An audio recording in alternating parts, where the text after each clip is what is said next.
Hi friends, welcome to mystery media. 2017ರಲ್ಲಿ ತೆರೆಕಂಡ the mountain between us ಎಂಬ adventure ಮೂವಿಯನ್ನು ಈ ದಿನ ಎಕ್ಸ್ಪ್ಲೇನ್ ಮಾಡ್ತಾ ಇದ್ದೀನಿ. ವಿಡಿಯೋ ತುಂಬ ಥ್ರಿಲ್ಲಿಂಗ್ ಆಗಿರುತ್ತದೆ, ಸೊ ವಿಡಿಯೋನ ಕೊನೆಯವರೆಗೂ ನೋಡಿ.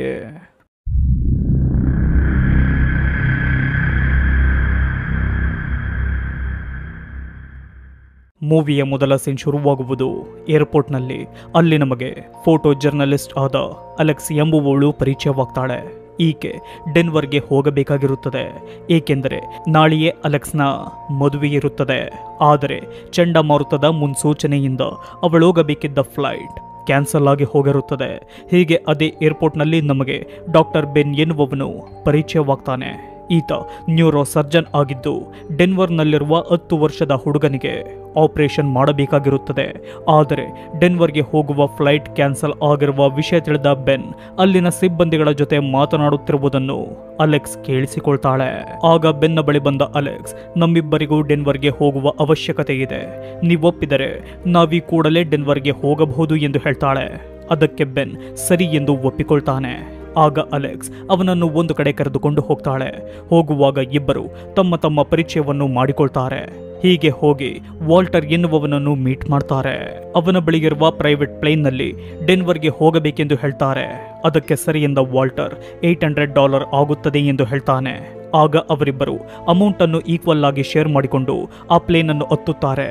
ಅವರ ಜೊತೆ ವಾಲ್ಟರ್ನ ನಾಯಿಯೂ ಸಹ ಹೊರಡುತ್ತದೆ. ಹೀಗೆ ಹಿಮಾಲಯದ ಪರ್ವತದ ಬಳಿ ಹೋಗುವಾಗ ವಾಲ್ಟರ್ ಅತಿಯಾಗಿ ಅವರ ಜೊತೆ ಮಾತನಾಡುತ್ತಿರುತ್ತಾನೆ. ಹೀಗೆ ಮಾತನಾಡುತ್ತಿದ್ದ ವಾಲ್ಟರ್ ಸ್ಟ್ರೋಕ್ಗೆ ಒಳಗಾಗ್ತಾನೆ. ಇದನ್ನು ನೋಡಿದ ಅವರಿಬ್ಬರಿಗೂ ತುಂಬಾ ಗಾಬರಿಯಾಗುತ್ತದೆ. ತನ್ನ ಕಂಟ್ರೋಲ್ಗೆ ಸಿಗದ ಫ್ಲೈಟ್ ಕ್ರ್ಯಾಶ್ ಆಗಿ ಹಿಮ ಪರ್ವತದ ಮೇಲೆ ಬೀಳುತ್ತದೆ. ಸ್ವಲ್ಪ ಸಮಯದ ನಂತರ ಎಚ್ಚರಗೊಂಡ ಬೆನ್ ವಾಲ್ಟರ್ ಸತ್ತಿರುವುದನ್ನು ಕಂಡುಕೊಳ್ತಾನೆ. ಹಾಗೂ ಅಲೆಕ್ಸ್ಗೆ ಅತಿಯಾಗಿ ಗಾಯವಾಗಿ ಅವಳ ಕಾಲು ಫ್ರ್ಯಾಕ್ಚರ್ ಆಗಿರುವುದನ್ನು, ಅವಳು ಪ್ರಜ್ಞೆ ತಪ್ಪಿರುವುದನ್ನು ತಿಳಿದುಕೊಳ್ತಾನೆ. ಅವರ ಜೊತೆ ಇದ್ದ ನಾಯಿಗೆ ಏನು ಆಗದಿರುವುದನ್ನು ಗಮನಿಸಿ ಸತ್ತಿರುವ ವಾಲ್ಟರ್ನನ್ನು ಆ ಹಿಮದಲ್ಲಿಯೇ ಬೆನ್ ಸಮಾಧಿ ಮಾಡ್ತಾನೆ. ರಾತ್ರಿ ಸಮಯದಲ್ಲಿ ಎಚ್ಚರವಾದ ಅಲೆಕ್ಸ್ಗೆ ಶಾಕ್ನಿಂದ ಎಲ್ಲವೂ ಮರೆತು ಹೋಗಿರುತ್ತದೆ. ಆಗ ಬೆನ್ ಅವಳಿಗೆ ಸಮಾಧಾನ ಮಾಡಿ ಮರೆತ ವಿಷಯವನ್ನು ನೆನಪು ಮಾಡ್ತಾನೆ. ಮರುದಿನ ಬೆಳಿಗ್ಗೆ ಅವರಿಗೆ ಹೋಗುತ್ತಿರುವ ಒಂದು ಫ್ಲೈಟ್ ಕಾಣುತ್ತದೆ. ಆಗ ಅವರು ಅದರ ಗಮನವನ್ನು ತಮ್ಮ ಕಡೆ ಸೆಳೆಯಲು ಫ್ಲೇರ್ ಗನ್ ಅನ್ನು ಯೂಸ್ ಮಾಡ್ತಾರೆ. ಆದರೆ ಆ ಫ್ಲೈಟ್ ತುಂಬ ದೂರದಲ್ಲಿ ಹೋಗುತ್ತಿದ್ದ ಕಾರಣ ಏನೂ ಪ್ರಯೋಜನವಾಗುವುದಿಲ್ಲ. ನಂತರ 3 ದಿನಗಳಿಗೆ ಯೂಸ್ ಆಗಬಹುದಾದ ಬಿಸ್ಕೆಟ್ಸ್, ಬಾದಾಮಿ ಹಾಗೂ ತಿಂದು ಬಿಟ್ಟಿರುವಂತಹ ಅರ್ಧ ಸ್ಯಾಂಡ್ವಿಚ್ ಇರುವುದನ್ನು ಗಮನಿಸುತ್ತಾರೆ. ಹೀಗೆ ಇರಬೇಕಾದರೆ ಬೆನ್ ದೂರದಲ್ಲಿರುವ ಪರ್ವತವನ್ನು ಹೇರಿ ನೋಡಿದರೆ ಅಲ್ಲಿ ಯಾವುದಾದರೂ ರೋಡ್ ಕಾಣಬಹುದು ಎಂದು ಹೋಗಲು ನೋಡ್ತಾನೆ. ಆಗ ಅಲೆಕ್ಸ್ ತನ್ನ ಕ್ಯಾಮ್ರಾವನ್ನು ಕೊಟ್ಟು ಲೆನ್ಸ್ನ ಮೂಲಕ ನೋಡಿದರೆ ಏನಾದರೂ ಯೂಸ್ ಆಗಬಹುದು ಎಂದು ಹೇಳ್ತಾಳೆ. ಸರಿ ಎಂದ ಬೆನ್ ಅದನ್ನು ತೆಗೆದುಕೊಂಡು ಆ ಪರ್ವತದ ಬಳಿ ಹೋಗ್ತಾನೆ. ಹೀಗೆ ತುಂಬ ದೂರ ಸಾಗಿ ಪರ್ವತವನ್ನೇರಿದ ಬೆನ್ಗೆ ಹಿಮದ ಪರ್ವತಗಳನ್ನು ಬಿಟ್ಟರೆ ಬೇರೇನೂ ಕಾಣುವುದಿಲ್ಲ. ನಂತರ ಅಲೆಕ್ಸ್ನ ಬಳಿ ಹೋಗುವಾಗ ಹಿಮದಿಂದ ಜಾರಿ ಬೆನ್ ಪ್ರಪಾತಕ್ಕೆ ಬಿದ್ದು ಬಿಡ್ತಾನೆ. ಆದರೆ ಅಲ್ಲಿರುವ ಕಲ್ಲಿನ ಸಹಾಯದಿಂದ ಬೆನ್ ಬದುಕುಳಿಯುತ್ತಾನೆ. ಇತ್ತ ಅಲೆಕ್ಸ್ಗೆ ಯಾರೋ ಬಂದಂತಹ ಶಬ್ದ ಕೇಳುತ್ತದೆ. ಬೆನ್ ಇರಬಹುದೆಂದು ಬೆನ್ ಎಂದು ಜೋರಾಗಿ ಕೂಗಿದಾಗ ಅಲ್ಲಿಗೆ ಒಂದು ಕೂಗರ್ ಬರುತ್ತದೆ. ಅದನ್ನು ನೋಡಿದ ಅಲೆಕ್ಸ್ ಭಯಪಟ್ಟರೆ ಅವಳ ಜೊತೆ ಇದ್ದ ವಾಲ್ಟರ್ನ ನಾಯಿ ಬೊಗಳುತ್ತಾ ಅದರ ಬಳಿ ಹೋಗುತ್ತದೆ. ಆಗ ಕೂಗರ್ ಆ ನಾಯಿಗೆ ಗಾಯಗೊಳಿಸಿ ಅಲೆಕ್ಸ್ನ ಬಳಿ ಬರುತ್ತದೆ. ಆಗ ಅಲೆಕ್ಸ್ ಕೈಗೆ ಸಿಕ್ಕಿದ ಫ್ಲೇರ್ ಗನ್ನಿಂದ ಅದರ ಮುಖಕ್ಕೆ ಶೂಟ್ ಮಾಡ್ತಾಳೆ. ಅದರಿಂದ ಅತಿಯಾಗಿ ಗಾಯಗೊಂಡ ಕೂಗರ್ ಅಲ್ಲಿಂದ ಓಡಿ ಹೋಗುತ್ತದೆ. ಇತ್ತ ಅಲೆಕ್ಸ್ನ ಬಳಿ ಬರುತ್ತಿದ್ದ ಬೆನ್ಗೆ ಗನ್ನ ಸೌಂಡ್ ಕೇಳುತ್ತದೆ. ಅದರಿಂದ ಗಾಬರಿಯಾದ ಬೆನ್ ಓಡಿ ಬಂದಾಗ ಅವನಿಗೆ ಬ್ಲಡ್ ಕಾಣುತ್ತದೆ. ಏನೆಂದು ಒಳಗೆ ಬಂದು ನೋಡಿದಾಗ ಅಲೆಕ್ಸ್ ಕೂಗರ್ ಬಂದಿದ್ದ ವಿಷಯವನ್ನು ಹೇಳ್ತಾಳೆ. ಆಗ ಬೆನ್ ಗಾಯವಾಗಿದ್ದ ನಾಯಿಗೆ ಟ್ರೀಟ್ಮೆಂಟ್ ಕೊಡ್ತಾನೆ. ಹೀಗೆ ಇರಬೇಕಾದರೆ ಅಲೆಕ್ಸ್ ಬೆನ್ನ ಫ್ಯಾಮಿಲಿಯ ಬಗ್ಗೆ ಕೇಳ್ತಾಳೆ. ಆಗ ಏನು ಮಾತನಾಡದ ಬೆನ್ ಹೊರಗೆ ಬಂದಾಗ ಅವನಿಗೆ ಕೂಗರ್ನ ಶವ ಸಿಗುತ್ತದೆ. ಆಗ ಅವರೆಲ್ಲ ಕೂಗರ್ನ ಮಾಂಸವನ್ನು ಬೆಂಕಿಯಲ್ಲಿ ಸುಟ್ಟು ತಿನ್ನುತ್ತಾರೆ. ಈ ಸಮಯದಲ್ಲಿ ಅಲೆಕ್ಸ್ ಹೀಗೆಯೇ ಇಲ್ಲಿ ಕುಳಿತುಕೊಳ್ಳಲು ಆಗುವುದಿಲ್ಲ, ನಾವು ಹಿಮ ಪರ್ವತದಿಂದ ಕೆಳಗಿಳಿದು ದಾರಿಯನ್ನು ಕಂಡುಕೊಳ್ಳಬೇಕು ಎಂದು ಹೇಳ್ತಾಳೆ.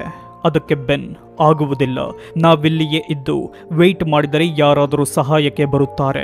ಈ ಜಾಗ ತುಂಬ ಡೇಂಜರಸ್ ಇದೆ. ದಾರಿ ಹುಡುಕಲು ನಾನು ಹೋಗಿದ್ದಾಗ ಕಾಲು ಜಾರಿ ಪ್ರಪಾತಕ್ಕೆ ಬೀಳುತ್ತಿದ್ದೆ. ಹೊರಗೆ ಹೋಗುವುದು ಬೇಡ, ಇಲ್ಲಿಯೇ ಇರೋಣವೆಂದು ಹೇಳ್ತಾನೆ. ಈ ವಿಷಯದ ಬಗ್ಗೆ ಇವರಿಬ್ಬರಿಗೂ ಜಗಳವಾಗುತ್ತದೆ. ಕೊನೆಗೆ ಬೆನ್ ಆಗುವುದಿಲ್ಲವೆಂದು ಹೇಳಿ ಮಲಗಿಕೊಳ್ತಾನೆ. ಮರುದಿನ ಬೆಳಗ್ಗೆ ಅಲೆಕ್ಸ್ ಬೆನ್ಗೆ ಒಂದು ಮೆಸೇಜ್ ಬರೆದು ಆ ನಾಯಿಯನ್ನು ಕರೆದುಕೊಂಡು ದಾರಿಯನ್ನು ಹುಡುಕಲೆಂದು ಹೊರಟು ಹೋಗ್ತಾಳೆ. ಈ ವಿಷಯ ತಿಳಿದ ಬೆನ್ ಸ್ವಲ್ಪ ಹೊತ್ತು ಯೋಚನೆ ಮಾಡಿ ಅಲ್ಲಿದ್ದ ಐಟಂಗಳನ್ನು ತೆಗೆದುಕೊಂಡು ಅಲೆಕ್ಸ್ನನ್ನು ಹುಡುಕಿಕೊಂಡು ಹೋಗ್ತಾನೆ. ಹಿಮದಲ್ಲಿರುವ ಹೆಜ್ಜೆ ಗುರುತುಗಳನ್ನು ಹಿಂಬಾಲಿಸಿಕೊಂಡು ಹೋದ ಬೆನ್ಗೆ ಅಲೆಕ್ಸ್ ಸಿಗ್ತಾಳೆ. ಆಗ ಬೆನ್ ರಾತ್ರಿಯಾದ ಘಟನೆಗೆ ಕ್ಷಮೆ ಕೇಳಿ ದಾರಿ ಹುಡುಕಲು ಒಟ್ಟಿಗೆ ಹೋಗ್ತಾರೆ. ಹೀಗೆ ತುಂಬ ದೂರ ಸಾಗಿದ ಅವರಿಗೆ ಒಂದು ಗುಹೆ ಸಿಗುತ್ತದೆ. ಅಲ್ಲಿಯ ರಾತ್ರಿ ಸಮಯದಲ್ಲಿ ಇದ್ದು ಮರುದಿನ ದಾರಿ ಹುಡುಕಲು ರೆಡಿಯಾಗ್ತಾರೆ. ಹೀಗೆ ಅಲೆಕ್ಸ್ ಕ್ಯಾಮ್ರಾದ ಲೆನ್ಸ್ನಲ್ಲಿ ನೋಡಿದಾಗ ಅವಳಿಗೆ ದೂರದಲ್ಲಿ ಯಾವುದೋ ವಸ್ತು ಹೊಳೆಯುತ್ತಿರುವ ರೀತಿ ಕಾಣುತ್ತದೆ. ಈ ವಿಷಯವನ್ನು ಬೆನ್ಗೆ ತಿಳಿಸಿ ಅಲ್ಲಿಗೆ ಹೋಗಬೇಕು ಎಂದು ಹೇಳ್ತಾಳೆ. ಹೀಗೆ ಆ ಜಾಗವನ್ನು ಹುಡುಕಿಕೊಂಡು ಹೋದ ಅವರಿಗೆ ದಾರಿಯ ಮಧ್ಯದಲ್ಲಿ ಫಾಲ್ಸ್ ಸಿಗುತ್ತದೆ. ಅದರಿಂದ ಮುಂದಕ್ಕೆ ಯಾವ ದಾರಿಯೂ ಇಲ್ಲದಿರುವುದನ್ನು ನೋಡಿ ತುಂಬಾ ಬೇಜಾರಾಗ್ತಾರೆ. ಆಗ ಬೆನ್ ನಾವು ಬಂದ ದಾರಿಯಲ್ಲೇ ಪುನಃ ಹೋಗಿ ಬೇರೆ ದಾರಿಯನ್ನು ಹುಡುಕಬೇಕು ಎಂದು ಹೇಳ್ತಾನೆ. ಸರಿ ಎಂದು ಬಂದ ದಾರಿಯಲ್ಲೇ ಅವರು ಪುನಃ ಹೋಗಿ ಅಲ್ಲಿಯೇ ಒಂದು ಜಾಗದಲ್ಲಿ ಮಲಗಿಕೊಳ್ತಾರೆ. ಮರುದಿನ ಅಲ್ಲಿಂದಲೂ ಹೋಗಲು ಮುಂದಾಗ್ತಾರೆ. ಹೀಗೆ ದಾರಿಯನ್ನು ಹುಡುಕುತ್ತಾ ತುಂಬಾ ದೂರಕ್ಕೆ ಬಂದು ಒಂದು ಜಾಗದಲ್ಲಿ ಕುಳಿತುಕೊಳ್ತಾರೆ. ಹೀಗೆ ಇರಬೇಕಾದರೆ ಅವರ ಜೊತೆ ಇದ್ದ ವಾಲ್ಟರ್ನ ನಾಯಿ ಇಲ್ಲದಿರುವುದನ್ನು ಬೆನ್ ಗಮನಿಸಿ ಅದನ್ನು ಹುಡುಕಲು ಹೋಗ್ತಾನೆ. ಆಗ ಅವನಿಗೆ ಆ ನಾಯಿ ಸಿಗುತ್ತದೆ. ಅದೇ ಜಾಗದಲ್ಲಿ ಬೆನ್ಗೆ ಯಾರು ಕೂಡ ವಾಸವಿರದ ಒಂದು ಕ್ಯಾಬಿನ್ ಕಾಣುತ್ತದೆ. ಈ ಸಂತೋಷದ ವಿಷಯವನ್ನು ಬೆನ್ ಅಲೆಕ್ಸ್ಗೆ ಹೇಳಲು ಹೋಗ್ತಾನೆ. ಇತ್ತ ಅಲೆಕ್ಸ್ ಕುಳಿತಿದ್ದ ಜಾಗ ತೆಳುವಾದ ಮಂಜು ಗೆಡ್ಡೆಯಿಂದ ಕೂಡಿರುತ್ತದೆ. ಅದನ್ನು ತಿಳಿಯದ ಅಲೆಕ್ಸ್ ಎದ್ದು ನಿಂತಾಗ ಆ ಮಂಜುಗೆಡ್ಡೆ ಹೊಡೆದು ಅಲೆಕ್ಸ್ ನೀರಿನ ಒಳಗೆ ಬಿದ್ದು ಹೋಗ್ತಾಳೆ. ಇದನ್ನು ನೋಡಿದ ಬೆನ್ ಓಡಿ ಬಂದು ಅವಳನ್ನು ರಕ್ಷಿಸಿ ಪ್ರಜ್ಞೆ ತಪ್ಪಿರುವ ಅಲೆಕ್ಸ್ನನ್ನು ಕ್ಯಾಬಿನ್ಗೆ ಕರೆದುಕೊಂಡು ಹೋಗ್ತಾನೆ. ನಂತರ ಬೆಂಕಿಯಿಂದ ಅವಳಿಗೆ ಶಾಖ ಕೊಟ್ಟು ಪ್ರಜ್ಞೆ ಬರಿಸಲು ಪ್ರಯತ್ನ ಪಡ್ತಾನೆ. ಆದರೆ ಅಲೆಕ್ಸ್ಗೆ ಪ್ರಜ್ಞೆ ಬರುವುದಿಲ್ಲ. ಹೀಗೆ ಬೆನ್ ಅವಳು ಎಚ್ಚರವಾಗುವುದನ್ನೇ ಕಾಯುತ್ತಾ ಕುಳಿತುಕೊಳ್ತಾನೆ. ಒಂದು ದಿನ ಕಳೆದ ಮೇಲೆ ಅಲೆಕ್ಸ್ಗೆ ಪ್ರಜ್ಞೆ ಬರುತ್ತದೆ.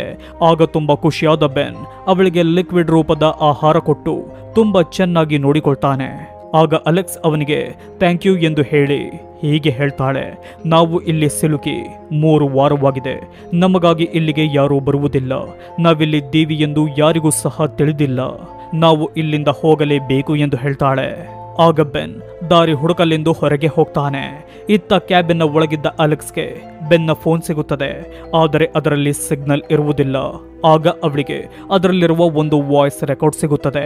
ಆ ವಾಯ್ಸ್ ರೆಕಾರ್ಡ್ ಬೆನ್ನ ಹೆಂಡತಿಯದೆಂದು ತಿಳಿದ ಅಲೆಕ್ಸ್ ಅದನ್ನು ಕೇಳಲು ಮುಂದಾದಾಗ ಅಲ್ಲಿಗೆ ಬೆನ್ ಬರ್ತಾನೆ. ಪರ್ಮಿಷನ್ ಇಲ್ಲದೆ ಫೋನ್ ತೆಗೆದುಕೊಂಡ ಕಾರಣಕ್ಕೆ ಕೋಪ ಮಾಡಿಕೊಳ್ತಾನೆ. ಅದಕ್ಕೆ ಅಲೆಕ್ಸ್ ಅವನ ಬಳಿ ಕ್ಷಮೆ ಕೇಳಿದಾಗ ಬೆನ್ ರೆಕಾರ್ಡ್ ಅನ್ನು ಕೇಳಲು ಆ ಫೋನನ್ನು ಕೊಡ್ತಾನೆ.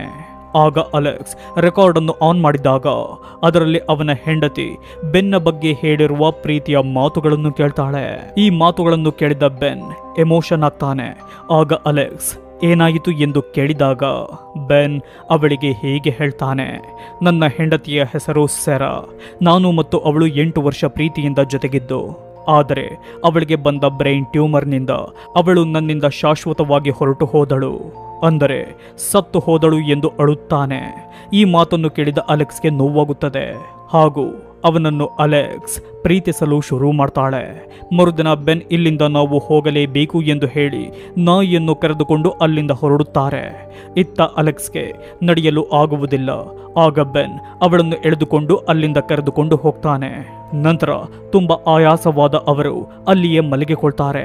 ಹೀಗೆ ಇರುವಾಗ ಅವನ ಬಳಿ ಬಂದ ನಾಯಿ ಬೊಗಳಲು ಶುರು ಮಾಡುತ್ತದೆ. ಆದರೆ ಬೆನ್ಗೆ ಎಚ್ಚರವಾಗುವುದಿಲ್ಲ. ಆಗ ಆ ನಾಯಿ ಬೆನ್ನನ್ನು ಬಾಯಿಯಿಂದ ಕಚ್ಚಿ ಎಳೆಯುತ್ತದೆ. ಅದರಿಂದ ಕೆಳಗೆ ಉರುಳಿ ಬಿದ್ದ ಬೆನ್ಗೆ ಎಚ್ಚರವಾಗುತ್ತದೆ. ಎದ್ದು ನೋಡಿದರೆ ದೂರದಲ್ಲಿ ಅವನಿಗೆ ಹೊಗೆ ಕಾಣುತ್ತದೆ. ಆ ಜಾಗದಲ್ಲಿ ಜನರು ಇದ್ದಾರೆ ಎಂದು ತಿಳಿದುಕೊಂಡ ಬೆನ್ ಅಲೆಕ್ಸ್ನ ಬಳಿ ಓಡಿ ಹೋಗಿ ಅವಳನ್ನು ಆ ಜಾಗದತ್ತಿರ ಕರೆದುಕೊಂಡು ಹೋಗಲು ನೋಡ್ತಾನೆ. ಹೀಗೆ ಹೋಗುವಾಗ ಅವರಿಗೆ ಟ್ರಕ್ನಿಂದ ಹೋದ ಗುರುತುಗಳನ್ನು ಕಂಡು ನಾವು ಬದುಕಿದೋ ಎಂದು ಸಂತೋಷ ಪಡ್ತಾರೆ. ಈ ಸಮಯದಲ್ಲಿ ಅವರೆತ್ತರವಿದ್ದ ನಾಯಿ ಪುನಃ ಬೇರೆ ಕಡೆ ಹೊರಟು ಹೋಗುತ್ತದೆ. ಆಗ ಬೆನ್ ಅದನ್ನು ಕರೆದುಕೊಂಡು ಬರುವೆ ಎಂದು ಅದನ್ನು ಹುಡುಕಲು ಹೋಗ್ತಾನೆ. ಆಗ ಅವನಿಗೆ ಆ ನಾಯಿ ಸಿಗುತ್ತದೆ. ಅದನ್ನು ಕರೆದುಕೊಂಡು ಬರುವಾಗ ಬೆನ್ ಟ್ರ್ಯಾಪ್ಗೆ ಲಾಕ್ ಆಗಿ ಹೋಗ್ತಾನೆ. ಅದರಿಂದ ಬೆನ್ ಜೋರಾಗಿ ಕಿರುಚಿಕೊಳ್ತಾನೆ. ಅವನ ಕಿರುಚಾಟ ಕೇಳಿದ ಅಲೆಕ್ಸ್ ಅವನ ಬಳಿ ಬರ್ತಾಳೆ.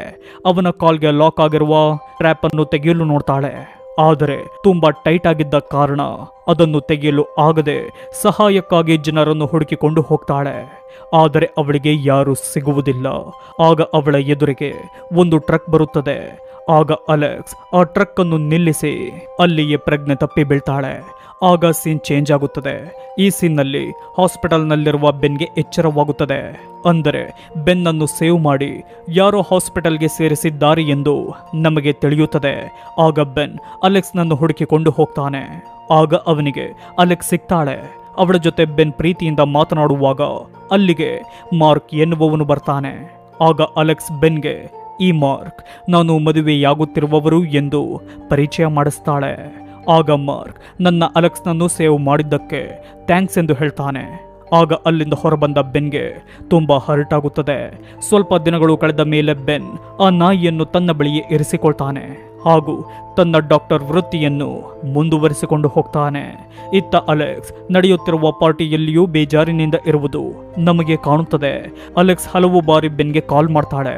ಆದರೆ ಬೆನ್ ಯಾವಾಗಲೂ ಕಾಲ್ ರಿಸೀವ್ ಮಾಡುವುದಿಲ್ಲ.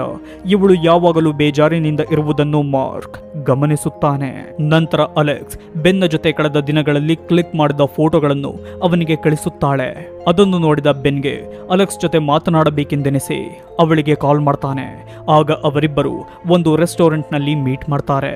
ಹೀಗೆ ತಮ್ಮ ತಮ್ಮ ಬಗ್ಗೆ ಮಾತನಾಡಿಕೊಳ್ಳುವಾಗ ಬೆನ್ ಆ ನಾಯಿಯನ್ನು ನಾನೇ ನೋಡಿಕೊಳ್ಳುತ್ತಿದ್ದೀನಿ ಎಂದು ಹೇಳ್ತಾನೆ. ಅದರಿಂದ ಅಲೆಕ್ಸ್ಗೆ ಸಂತೋಷವಾಗುತ್ತದೆ. ಆಗ ಬೆನ್ ಮದುವೆಯ ಬಗ್ಗೆ ಕೇಳ್ತಾನೆ. ಆಗ ಅಲೆಕ್ಸ್ ನಾನು ಮದುವೆಯಾಗಲಿಲ್ಲವೆಂದು ಹೇಳ್ತಾಳೆ.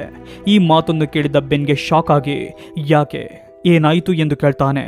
ಅದಕ್ಕೆ ಅಲೆಕ್ಸ್ ಒಬ್ಬನನ್ನು ಪ್ರೀತಿಸಿ ಮತ್ತೊಬ್ಬನನ್ನು ಮದುವೆಯಾಗಲು ನನಗೆ ಇಷ್ಟವಿಲ್ಲವೆಂದು ಹೇಳ್ತಾಳೆ. ಯಾಕೆ ಈ ವಿಷಯವನ್ನು ನನಗೆ ಹೇಳಲಿಲ್ಲವೆಂದು ಕೇಳಿದಾಗ ನಾನು ಈ ವಿಷಯವನ್ನು ನಿನಗೆ ಹೇಳಲೆಂದೇ ಕಾಲ್ ಮಾಡುತ್ತಿದ್ದೆ.